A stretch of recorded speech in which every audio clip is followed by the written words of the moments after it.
These are the things I did to recover from my hysterectomy due to cancer and the radiation that followed. The last two are game changers for any woman going through perimenopause or menopausal stage of life. Let's go down that road.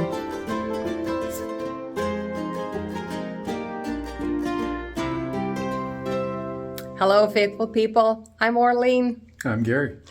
It's been a while since we put a video together, and today it's going to be mostly me. Gary's just going to say a few words, and then he's going to be off doing our taxes. I had my hysterectomy back in May of 2024, and I had endometrial carcinoma. And then it was followed up by radiation in the end of June and the first part of July of 2024. How am I doing? What did I do to get rid of toxins? What's my diet been like? What things have I done to heal? And really, this is good for anybody who's going through any kind of recovery from surgery. I think there's a lot of good tips in here for men or women. But this is pretty much a woman's video. So you may want to pause this and get paper and pen, because I'm going to be telling you a lot of things, and I've got a lot of tips here and things you may want to write down. Before we get started, a lot of you that watch our YouTube channel and don't watch our Facebook page have no idea how Gary's doing on his cataract surgery, which is why we're in this apartment in the first place. So, how's your cataract surgery going? Everything's looking a lot brighter these days. Obviously, the surgery went well. It didn't take nearly as long as I thought it might. The biggest part was getting to it. So we ended up the 10th of January. We were able to get the first eye taken care of. This one, it works great. The 24th of January, we were able to get in and have the right eye taken care of. It's not as good as the left eye at this point. There's some issues with it, but things are still a whole lot brighter than they used to be. So thanks for your prayers and everything. I know a lot of you people have been asking, how did Gary's cataract surgery go? And some of you contacted us through the Facebook page or whatever and asked that, but we just realized we did not do an update on that. All right. Thank you. Thank you. You can go now. And we're going to sit down, gals, and we're going to talk about some things. Let's get started. I decided to sit in a comfy chair to do the rest of this. I've heard from several of you who had your hysterectomies, and you've been letting me know how your recovery has been going. I think that's great to keep in touch with each other. And so now it's been 9 months for me since my surgery, and that's hard to believe. The surgery itself wasn't the biggest thing. It was all the side effects that I had to get over. All right, the first thing, very important after any surgery, is to eat more protein. I think I've talked about this in another video. In fact, some of these things have been mentioned in previous videos, but I'm putting them pretty much all together today and adding some new ones, so it'll be a little easier for taking notes.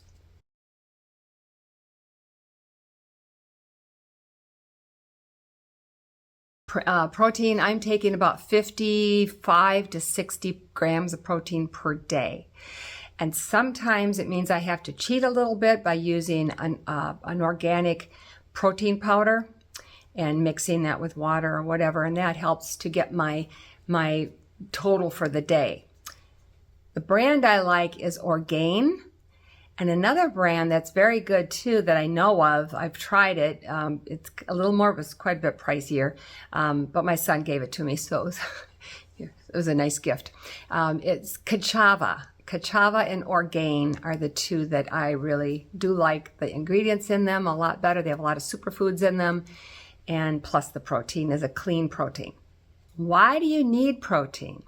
Protein helps to build and repair damaged tissue. After surgery, you're going to have a lot of damage or need repair of tissues, right? It builds new cells. It maintains muscle mass to help you recover faster. It also supports your immune system, which can protect your body from infections. So protein is very important. It also helps curb your appetite.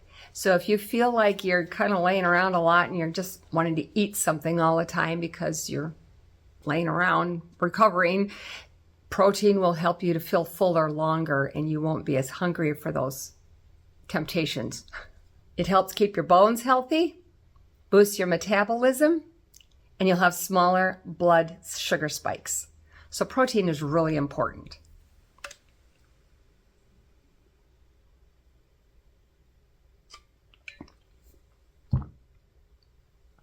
Drink more water. Water is needed to help your body.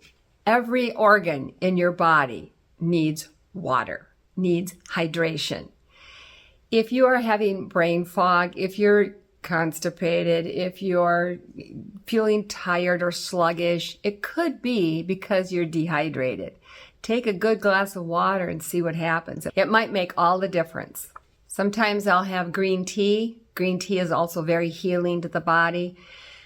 If you don't like the flavor of green tea, you could put some lemon in it. You could put a little honey, or mint leaves are really good too. Flushing out toxins. You can do this through increasing your fiber. Fiber is very good for keeping things moving through, and then with the water to help the water flush it out. So that's really important. I could not believe how many drugs they used on me just from the anesthesiologist. It was a very long list. I was shocked. So I wanted that stuff out of me as fast as I could. I found a really good detox powder from Ancient Nutrition. Ancient Nutrition Greens, with it's a powder. It has apple cider vinegar in it, and it just really, it tastes good. It has berries and fruit flavors in it and things like that that are real, from real fruits. And it helps to just flush out some of those toxins. It kind of like it collects them and just takes them out. I got mine at Sprouts, but you can also get it at Natural Grocers, which used to be called Vitamin Cottage. And there are not as many of those around. You might have a better chance of, maybe Whole Foods would have it too, I don't know. But usually it's in a health food store where you'll find it. I mentioned this in one of the earlier videos. Walk or move often. Now, if you've had surgery on your leg or your foot or something like that, it'd be a little harder for you to do that. But if you've had hip surgery or knee surgery or things like that, they'll recommend that you get out and start walking. Even when you're in the hospital, sometimes they want you to do that. I remember when my mom had it, I think that night they wanted her to start walking.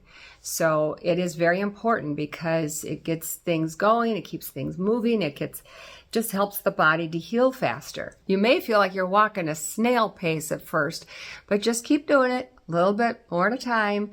We were in an RV park at the time when I was healing, and there would be my cheerleaders out every day would be watching, and they'd say, "You're doing great, you're doing great."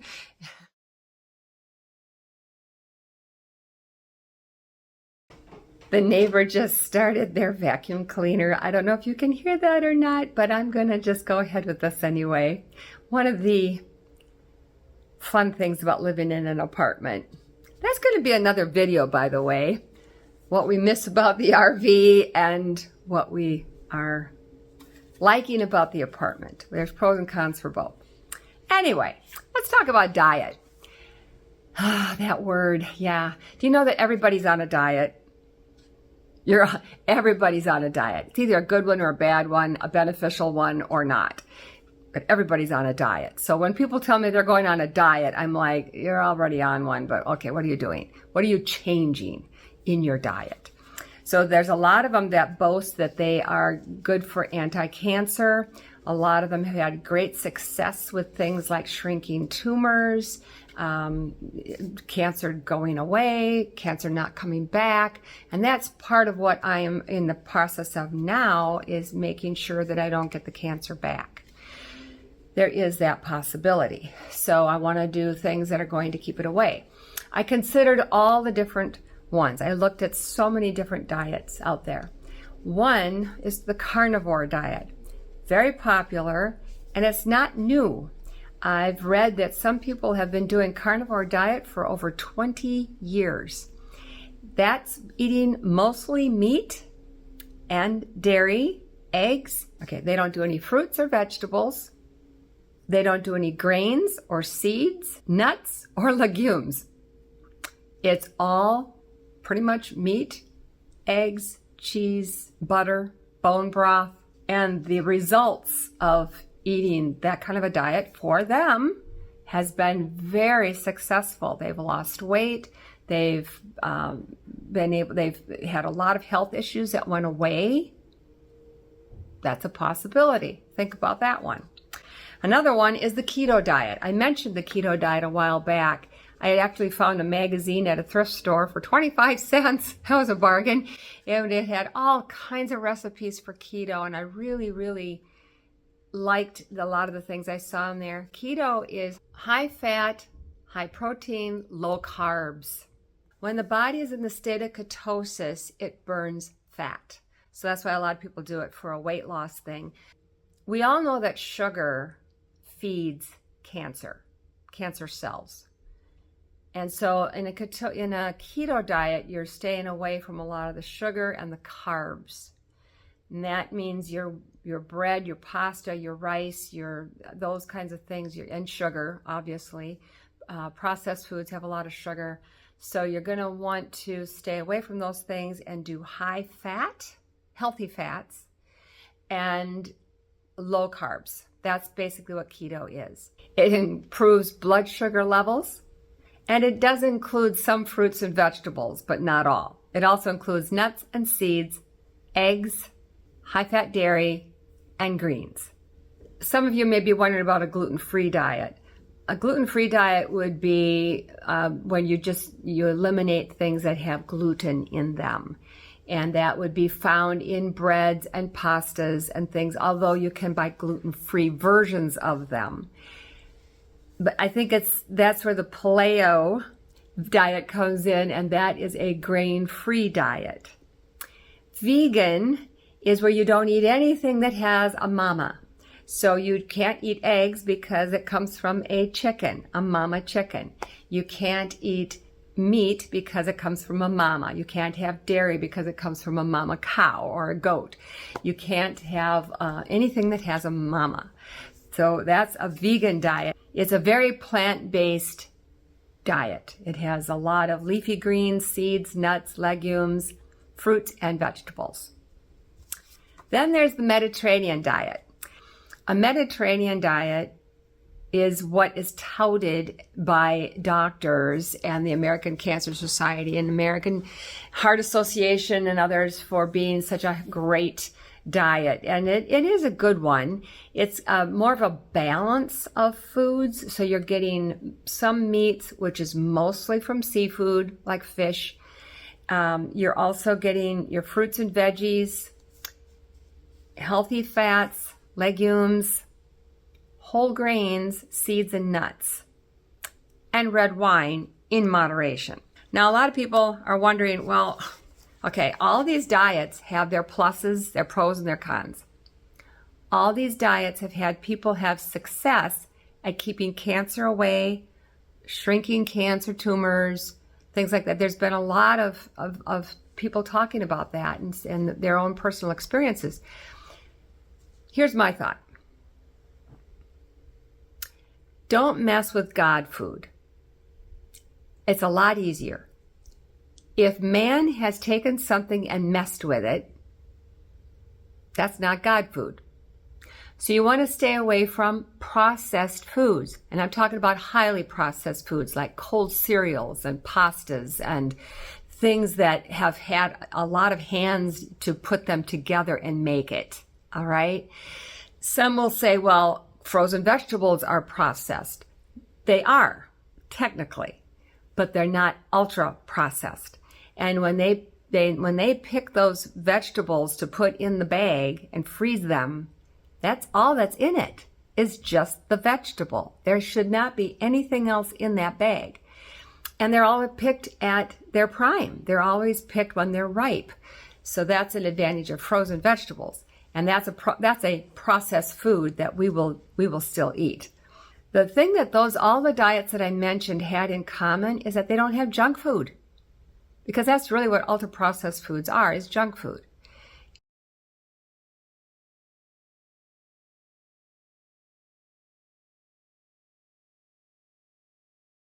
Carbs convert to sugar. Sugar is cancer's friend. Sometimes you can do everything right and you can still get cancer. Gary and I were on a very healthy diet, a very healthy lifestyle, and I still got cancer. But there's a lot of other factors out there that you can't control in our environment and things that you pick up and that you absorb into your bodies from environmental things. So you do as much as you can. And these diets may be the answer for you, but look into them, talk to your doctor about them. Just know that most doctors have very little education on nutrition while they are in school for medical school.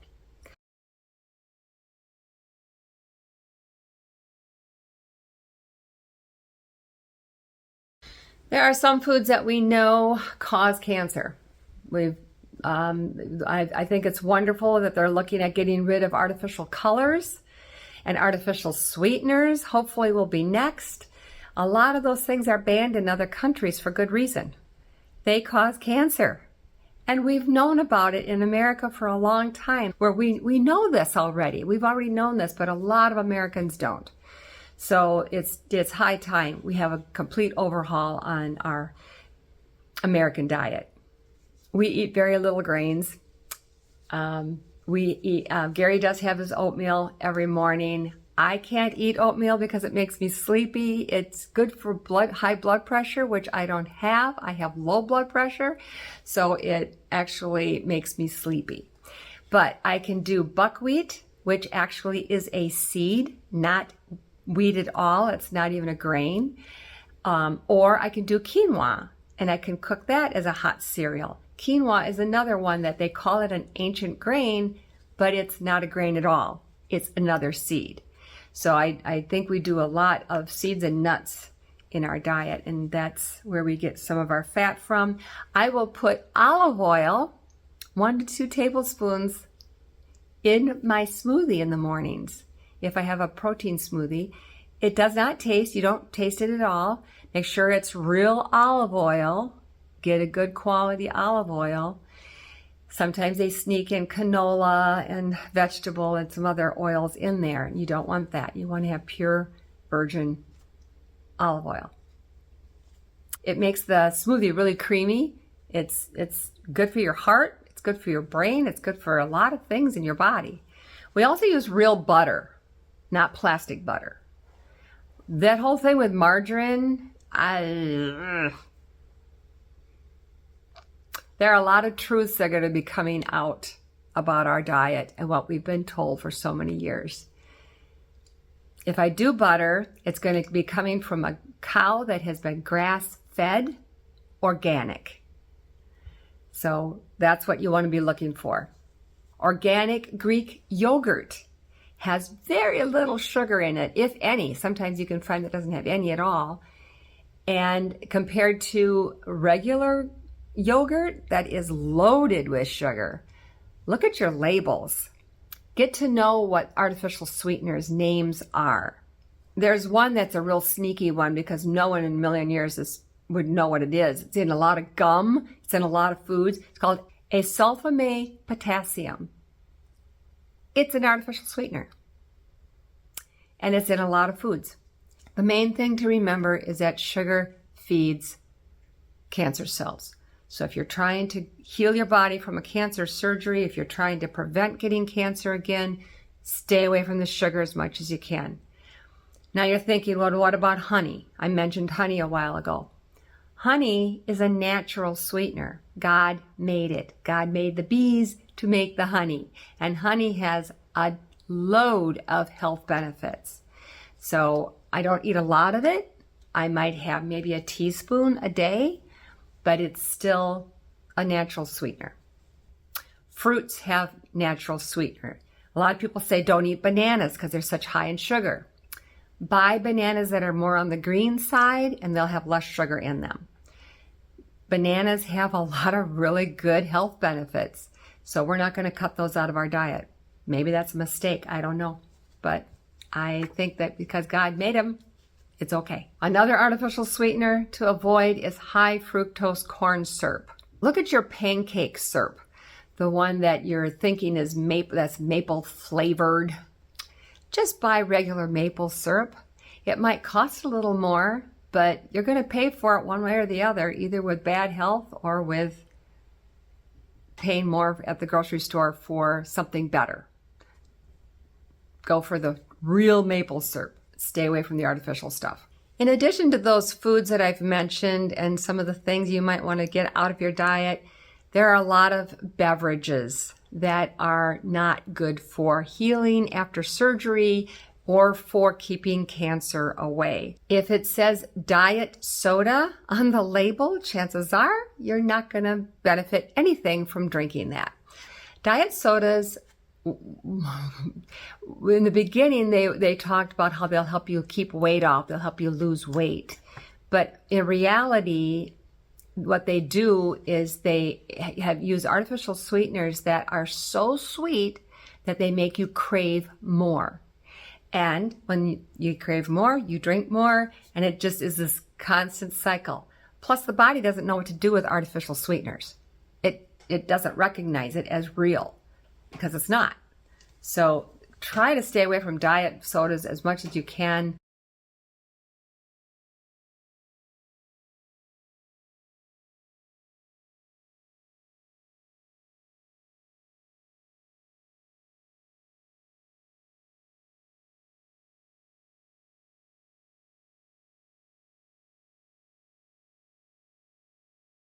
Again, go back to the water, the ice, the teas, things like that, coffee, anything to get away from the artificial sweeteners is doing you a big favor.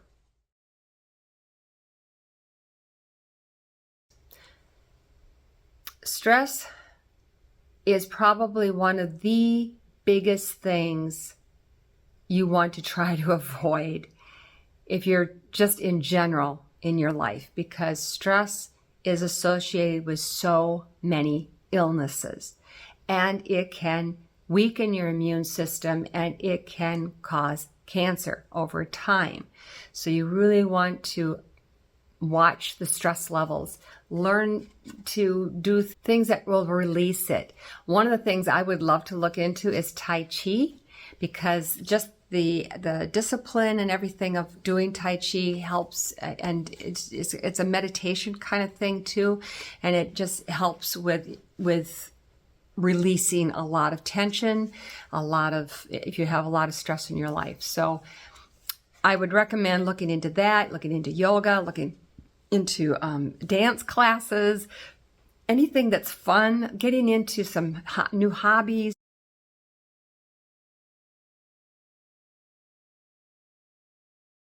Anything to get your mind off of all that stress that you may have in your life.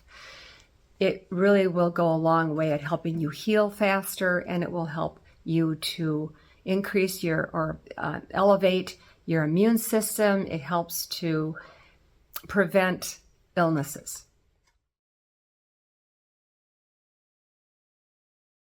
There's two big things now that I'm going to get to, and they are game changers really for women who are going through perimenopause or postmenopause.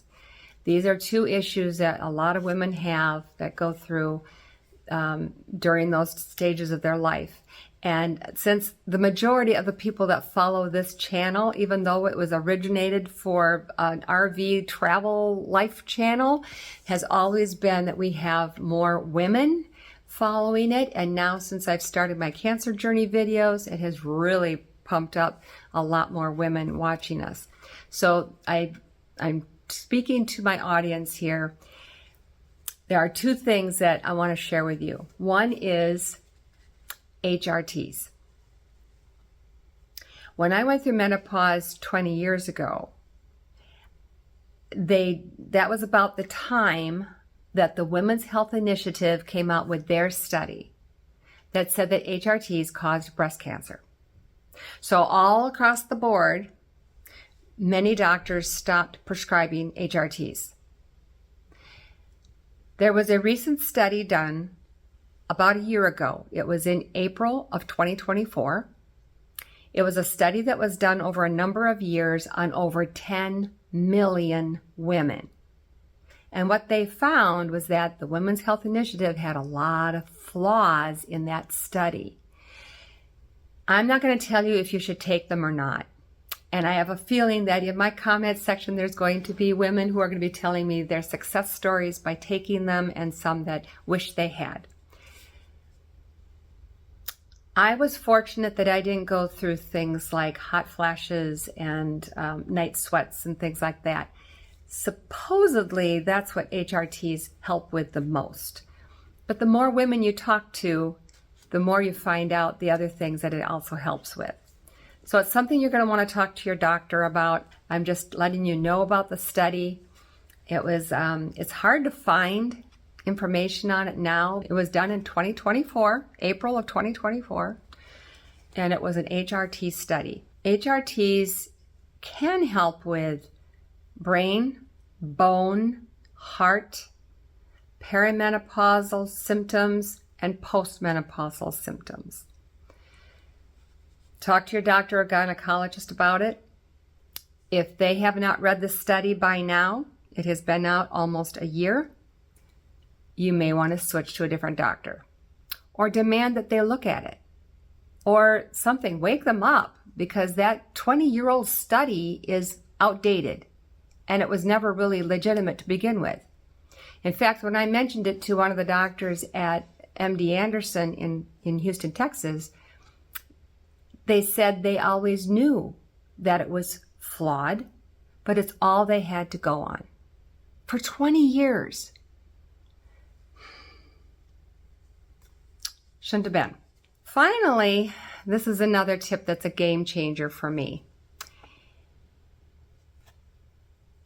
When you go through a hysterectomy, especially if it's before you've gone through menopause, if you've gone through a hysterectomy and they take your ovaries, you're going to go through menopause very fast. If you haven't already, sometimes while you're in those perimenopausal years, you're going to notice that you're going to have problems with dryness down there.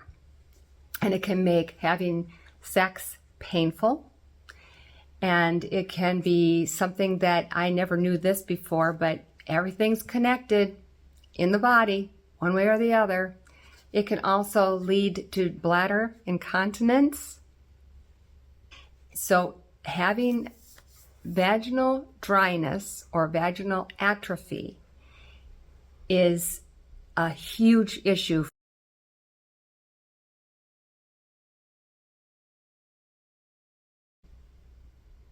That's a pretty big deal. And there's a lot of products that are coming out now that are really good. I only know of one for sure because I'm actually using it myself. It's called Reverie, and I'm using the newer formula called Reverie Plus. It's made by a company called Bonafide. And the customer service with this company is wonderful. First of all, they send out an email about once a week or so, and it has all kinds of really short articles, but really good tips for women going through perimenopause and menopause. It's a natural moisturizer, and it helps to put something back that your body originally makes, but has lost a lot of it over time, and that's hyaluronic acid. That's a hard word for me to say.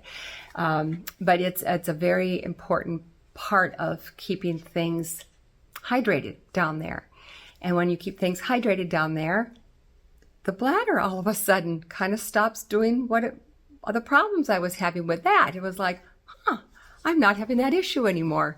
And so it's just been a really good thing. It's not just about sex, it's about your body functioning the way it should. One more thing about that is that it can also help prevent UTIs.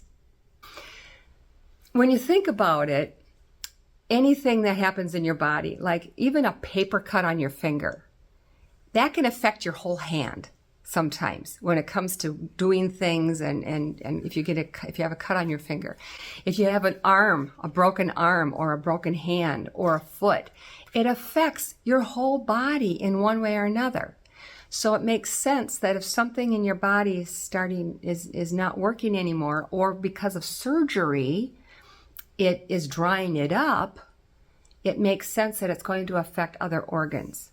So look into this product. I recommend it. I'm not getting paid anything from the company for it. Mention my name if you want to. If they ask how you heard about it, tell them Orlene Johnson sent you. I found out about it from the temporary primary that I had in Corpus Christi last year. When I talked to the gynecologist at MD Anderson and the radiologist at MD Anderson, they were looking for something that they could recommend to their patients. Because when you have brachytherapy radiation like I had, that accelerates the dryness and makes it even worse. So I started on that product immediately when they said it was okay to start with it.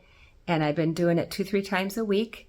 It's very simple, very fast, and it's drug-free.